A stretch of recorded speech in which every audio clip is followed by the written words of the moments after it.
हैं तने वाले रेशे। जिन पौधों या वृक्षों के तनों से रेशे प्राप्त किए जाते हैं, किससे?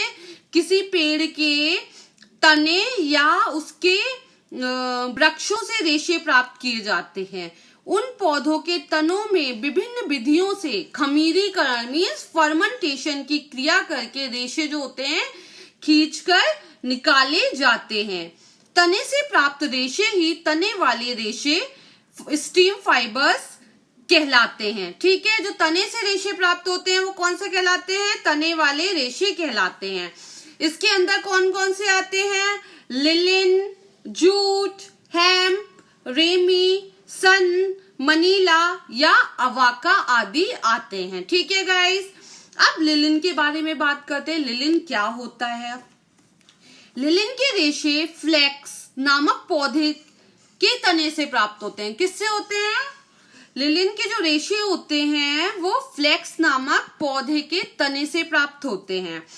इसके पौधे समशीतोष्ण जलवायु में विकसित होते हैं। ठीक है, पौधे की वृद्धि के लिए नमी की आवश्यकता होती है। इसकी ग्रोथ तभी होगी जहां पे मॉइस्चर होगा। इसके पौधे की लंबाई 57 सेंटीमीटर से लेके 115 सेंटीमीटर तक होती है। कितनी है? 57 सेंटीमीटर से 115 सेंटीमीटर तक होती है।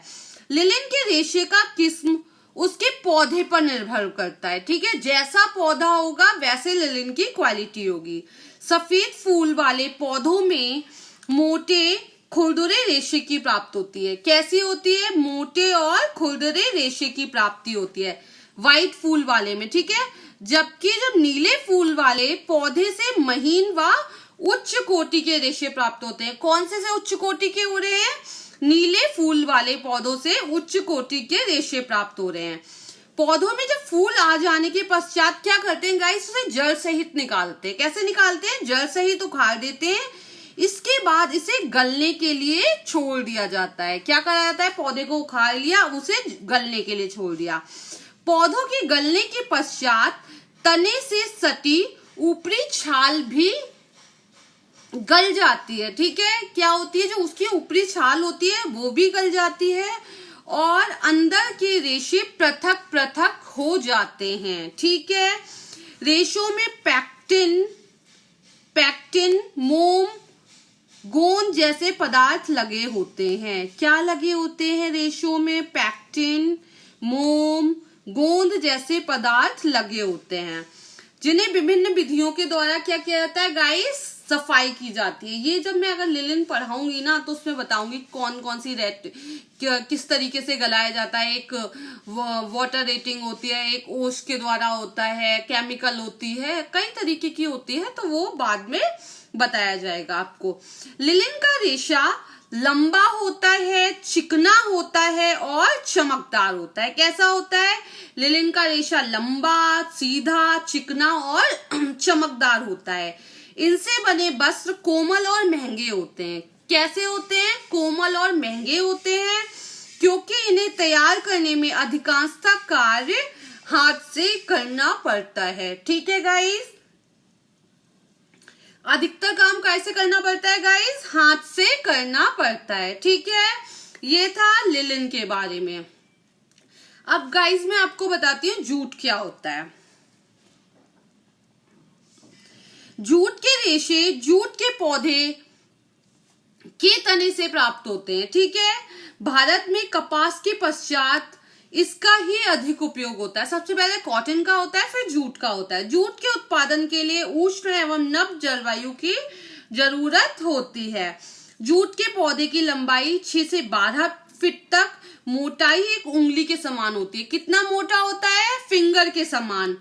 इसमें जो पौधे होते हैं एक ही तना होता है। ठीक है गाइस, जिसके कारण बिल्कुल सीधे रेशे प्राप्त होते हैं। पौधे में फूल लगते हैं। पीले रंग के फूल वाले पौधे से उत्तम श्रेणी की जूट मिलती है। किससे मिलती है? पीले रंग वाले पौधे से उत्तम श्रेणी की जूट मिलती है। जब फूल मुरझाने लगते हैं तभी पौधे के तनों को काटकर गलने के लिए पानी या ओस में छोड़ दिया जाता है। ठीक है, इसके पौधों को जड़ से नहीं उखाड़ा जाता है, काटा जाता है, फिर पानी में या ओस में गलने के लिए छोड़ दिया जाता है। तने के गलने के पश्चात क्या होता है, जब तना गलेगा तो ऊपर की छाल भी गल जाएगी। फलता इनके रेशे लिलिन के रेशे के समान पृथक पृथक मीन्स होता है अलग अलग हो जाते हैं। इनके रेशे पीले रंग के होते हैं। कैसे होते हैं गाइस? पीले रंग के होते हैं। स्पर्श में चिकने, रेशम के समान चमकदार होते हैं। जब आप इसे टच करेंगे तो ये छूने में चिकने रेशम के लायक फील देंगे और ये चमकदार भी होते हैं, परंतु ये कड़कीले भी होते हैं। अतः इनसे चमकदार परंतु कड़े खुरदुरे सूट का निर्माण होता है। कैसे? ये चमकदार हैं बट जो है वो कड़े हैं, खुरदुरे हैं, इसलिए इनका उपयोग वस्त्र बनाने में नहीं किया जाता है। किसमें नहीं किया जाता है? वस्त्र बनाने में नहीं किया जाता है। अब किसमें किया जाता है गाइस? जैसे हमने अभी पहले बात की थी, जब बीज पढ़ा रहे थे हम बीज वाले रेशे, तो हमने उसमें बताया कॉटन से तो कपड़े बन रहे हैं, बट किससे कपड़े नहीं बन रहे थे गाइस? कपोक से कपड़े नहीं बन रहे थे। कपोक से क्या बन रहा था? हमारी पिलो बन रही थी, गद्दे बन रहे थे। तो वैसे ही जूट से क्या है? जूट है अच्छा फाइबर बट कपड़े नहीं बन पा रहे हैं, तो क्या बन रहा है? टाट बन रहा है, बोरे बन रहे हैं, गांठे बांधने के लिए डोरी बन रही है, बरलेप बन रहे हैं, फर्श पर बिछाने की दरियां, गलीचे आदि का निर्माण किया जाता है। आप लोगों ने देखा ही होगा ना, सबने देखा होगा अपने लाइफ में, बोरे देखे होंगे सबने, डोरियां देखी होंगी और टाट देखा होगा। तो इन सब का निर्माण किया जाता है गाइस। पहले, अभी नहीं, पहले कुछ साल क्या 10 साल पहले, अभी भी होता होगा, आई डोंट नो, लोग जीनों से, कुओं वगैरह से जो पानी निकालते थे उसी तरीके की रस्सी डाल के, या पेड़ों में जो झूले बनते थे वो, या फिर जब बोरियों में जिनमें चीनी वगैरह आती है, अब तो सब प्लास्टिक में हो गया है काफी काम, लेकिन वो चीज यूज की जाती थी। अभी भी बहुत जगह बहुत सामान मिलता है, ठीक है।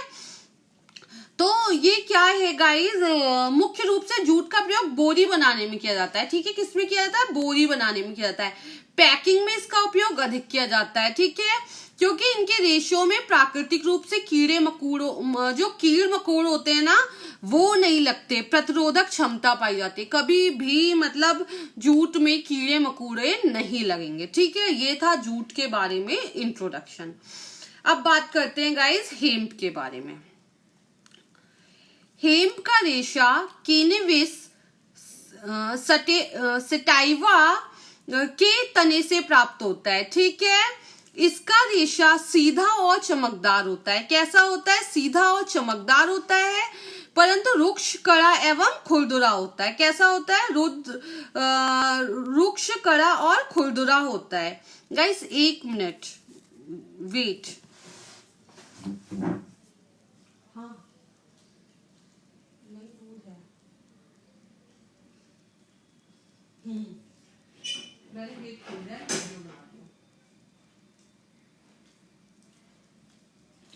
हाँ, तो गाइस बात कर रहे थे हम हेम्प के बारे में। इसका जो रेशा होता है वो सीधा और चमकदार होता है, परंतु रुक्ष, कड़ा एवं खुरदुरा होता है।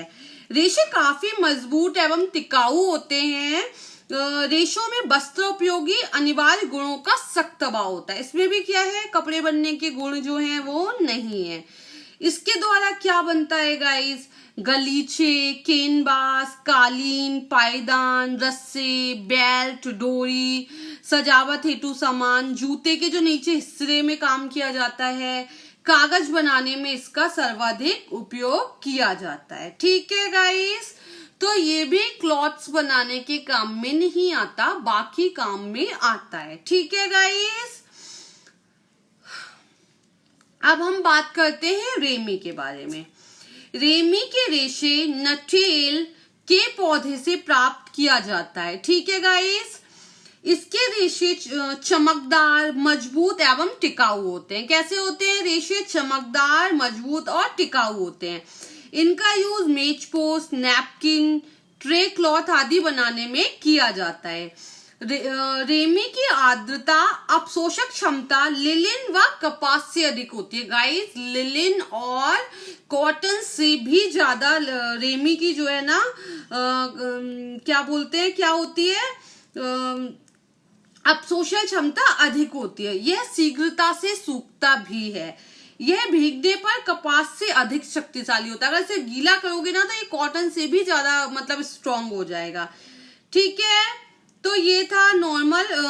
रेमी का उत्पादन भारत व चीन में होता है। चीन में इसे चाइना ग्रास के नाम से जाना जाता है। ठीक है गाइस, रेशे फफूंद से प्रभावित नहीं होते हैं। माइक्रोस्कोप से अगर हम इसे देखेंगे तो इसके रेशे कैसे होंगे, गांठे नुमा दिखाई देते हैं। ठीक है गाइस, कैसे दिखाई देते हैं, गांठे नुमा दिखाई देते हैं। अब हम बात करते हैं नेक्स्ट के बारे में, सन। सन क्या होता है, सन के रेशे सन के पौधे से प्राप्त होते हैं। किससे होते हैं, सन के रेशे सन के पौधे से प्राप्त होते हैं। पौधे में जब फूल आने लगते हैं उसके पश्चात क्या करते हैं गाइस, गलाकर कटने के लिए छोड़ देते हैं। क्या करते हैं, गलाकर काट कर क्या करते हैं, गलने के लिए छोड़ देते हैं। देखो सिर्फ हमने लिलिन को जल से उखेड़ा है, बाकी क्या किया है, इसको हम क्या करें, काट कर गलने के लिए छोड़ दे रहे हैं। वह जूट के पौधे के समान ही, जैसे जूट को गलाया था ना, वैसे ही इसको क्या कर रहे हैं, रेशे प्राप्त कर रहे हैं। इससे रेशे कैसे बन रहे हैं गाइस, चमकदार, मजबूत एवं टिकाऊ होते हैं। ठीक है गाइस, परंतु रेशे कैसे होते हैं, मोटे, रुक्ष और खुरदुरे होते हैं। इनकी जो टेंसल स्ट्रेंथ होती है, टेंसल स्ट्रेंथ मीन्स होता है गाइस तनाव सामर्थ्य, ठीक है, वो भी अधिक होता है। अब एग्जाम में ना उन्हें कुछ अलग पूछना हो तो वो पूछेगा कि तनाव सामर्थ्य अधिक होती है किसकी, सन की, कोयल की, मनीला की, या कोई और ऑप्शन देगा तो इसकी क्या है, जो टेंसल स्ट्रेंथ है वो काफी अधिक होती है। रेशे हल्के रंग के होते हैं, इसलिए इन्हें गहरे और चमकदार रंगों में रंगा जाता है। ठीक है गाइस, सन को क्या है, डार्क कलर्स में रंगा जा रहा है। इसके रेशे से वस्त्र नहीं बनाए जा सकते हैं। क्या है, सन से रेशे से वस्त्र नहीं बनते हैं क्योंकि इसमें भी वस्त्र बनने लायक गुणों का जो है वो अभाव होता है। ठीक है गाइस, इससे क्या बन रहा है, इससे भी गलीचे, कालीन, पावदान और सूतली तैयार किए जा रहे हैं। ठीक है, अब हमारे जो बहुत सारी चीजें यूज की जाती हैं गाइस, कागज उद्योग व मछली के जाल बनाने में इसके रेशे का प्रयोग किया जाता है। किसका, सन का प्रयोग मछली के जाल बनाने में प्रयोग किया जाता है। ठीक है गाइस, अब मैं बताती हूँ कोएर के बारे में। ठीक है, कोएर क्या होता है, कोया नारियल के छाल से प्राप्त किया जाता है। नारियल सबने देखा होगा अपनी लाइफ में। रेशे 10 इंच तक लंबे होते हैं। नारियल को पानी में डालकर रेशों को अलग करते हैं, बाद में क्या करते हैं, कंघी करके सुखाते हैं। इसके रेशे मजबूत एवं टिकाऊ होते हैं, परंतु अत्यंत ही कड़े, रुक्ष और खुरदुरे होते हैं। वो तो सबने टच किया है, इसमें सबको पता है कैसे होते हैं, सबने देखा है ना नारियल कैसा होता है, तो उसके रेशे कैसे होते हैं वो भी पता है। ठीक है गाइस, इसका भी यूज बहुत सीमित है, कपड़े नहीं बनाए जा सकते। इसके क्या बनता है, कॉर्डिस, चटाई, पावदान, दरियां, ब्रश, गलीचे आदि में इसका प्रयोग किया जाता है। इसके रेशों का प्रयोग कहाँ किया जाता है गाइस, गद्दियों में, सीटों में भरे जाते हैं। ठीक है, रेशे हल्के रंग के होते हैं, इसलिए इन्हें गहरे और चटकदार रंगों से क्या किया जाता है, रंगा जाता है। नारियल की रस्सी काफी मजबूत होती है, जिसका प्रयोग सामान बांधने, कुओं से जल खींचने हेतु रस्सी बनाने व जहाज की रस्सी बनाने में प्रयोग किया जाता है। थोड़ी देर पहले बात कर रही थी ना मैं कि गाइस कुएं से पानी निकाला जाता था पहले के समय में और सामान बांधा जाता था, तो वो सब से किससे किया जाता है, कोयल से किया जाता है। ठीक है गाइस, कोयार, ठीक है, नारियल का छाल है ये। अब आपका बच्चा लास्ट मनीला, इसके बारे में ज्यादा कुछ पढ़ने का है नहीं तो इसके बारे में मैं आपको नहीं बताऊंगी गाइस। अब मैं आपको लीव्स फाइबर बताती हूँ क्या होते हैं।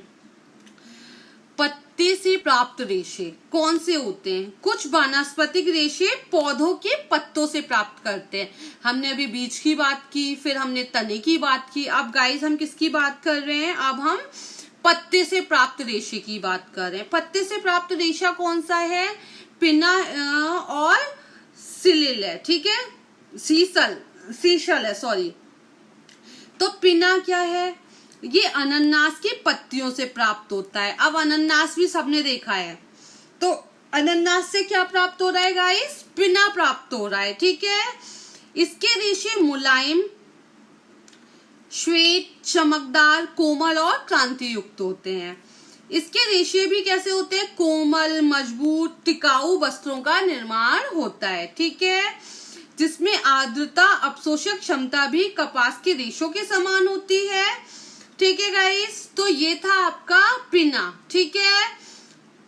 अब हम बात करें, पिना मिल रहा है आपका अनन्नास के पत्तों से, ठीक है। अब हम बात करें सीशल की। ये क्या है? सीशल के रेशे सीशल के पौधे से प्राप्त होते हैं। किससे होते हैं? सीशल के पौधे से प्राप्त होते हैं।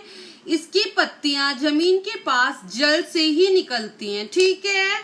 जमीन से निकली इन पत्तियों को हाथों से तोड़कर, पटक पटक कर, खुरच कर सावधानी से रेशों को निकाला जाता है, ठीक है गाइस। सीशल के रेशे चमकदार, मजबूत, टिकाऊ परंतु मोटे होते हैं। इसके रेशे उत्तम कोटि की रस्सी और सूतली आदि बनाई जाती है। गाइस, मैंने पढ़ाया आपको फाइबर्स के बारे में। मैंने आपको बताया, सबसे पहले बताया क्लासिफिकेशन क्या होता है, वो बस सिर्फ मैंने आपको भी नाम बताया। जब अगला वीडियो आएगा तो आगे का पार्ट बताऊंगी, नेचुरल फाइबर क्या होते हैं।